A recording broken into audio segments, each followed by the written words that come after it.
The World Bank Indonesia has recently released their flagship publication, namely Indonesia Economic Quarterly Reports 2017. The launching event was jointly held with Indonesia Financial Service Authority, or OJK, at the Soeharto Hall Energy Building, Jakarta. The ceremony was commenced by the World Bank Country Director for Indonesia, Rodrigo Chavez, followed by keynote speech by the chairman of OJK, Mulyaman Dehadat. On that occasion, Mulyaman extended his appreciation to World Bank Indonesia for giving OJK the opportunity to co-host at the important event.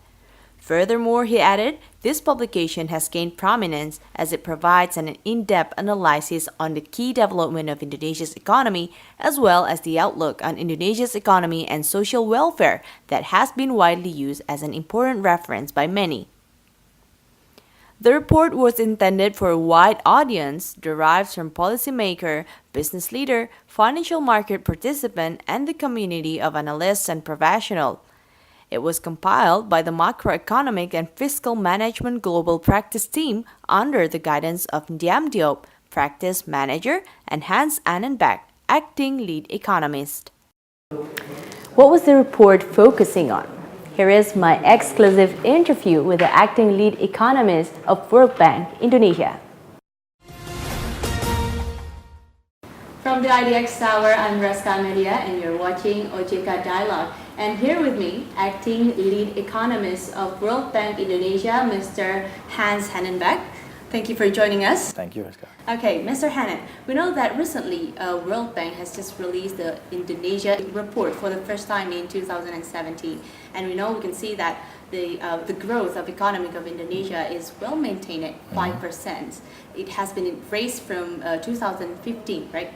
And it happens in the middle of this sluggish global economy. What do you think about it? Absolutely right. Well, thank you, Raska. The Indonesian economy did indeed grow at a faster pace in 2016 than it did in 2015. And that's the first time in several years that growth in a year has been faster than the growth in the previous year. So what that indicates is we hope the first signs of a pickup or a turnaround in the growth path for Indonesia. And we hope to see that continue through 2017 and through to 18 and 19 as well. So we, for instance, expect or forecast growth to be at 5.2% this year. Now, I think there is a story behind this performance, actually. As you said, global environment is not very conducive or friendly exactly at this time. And despite that, Indonesia grew faster last year than the year before.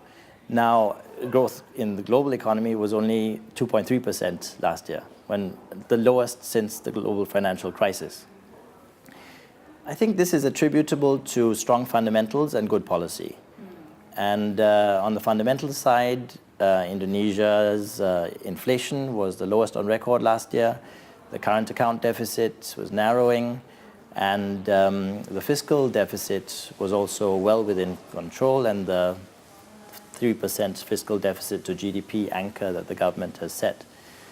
And the government has made a concerted effort to attract investment and to signal that it is serious about reforms through a number of policy packages, for instance, that have started to have effect on the ease with which companies can do business in Indonesia.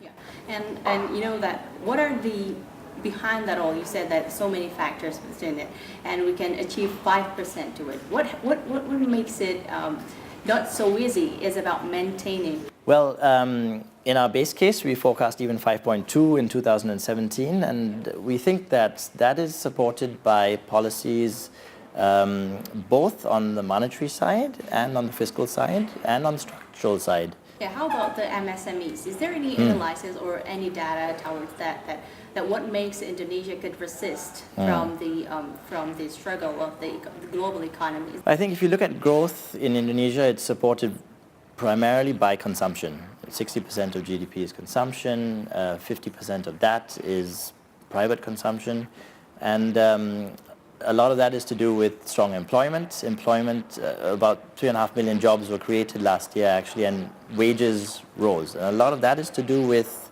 MSMEs. If you look at MSMEs, there are about 56 million of them in Indonesia. It's about 99% of all firms, and they employ about 114 million people in Indonesia, a significant contributor to economic activity. So policies that support employment through MSMEs and that support good jobs and wages naturally contribute through that to consumption as well. Okay. Last but not least, I understand that from the report I can see that you're focusing to enhance the MSMEs itself. And OJK has a part on it. And is that the reason why you choose OJK in terms of joining to help the launching event for the IEQ? Well, firstly, we are very privileged, I think, to be collaborating with OJK on the launch, and in general, we work together with a key partner we feel that is working with other government institutions to promote the objectives we collectively share, which is to eliminate extreme poverty and to boost shared prosperity. So a key partner for us in that respect. Okay, hopefully will be another collaboration from World Bank and also OJK. Thank you very much, Mr. Hans, for joining us. It's my pleasure. Thank you very much. Okay, that's enough for OJK Dialogue today. Bye for now.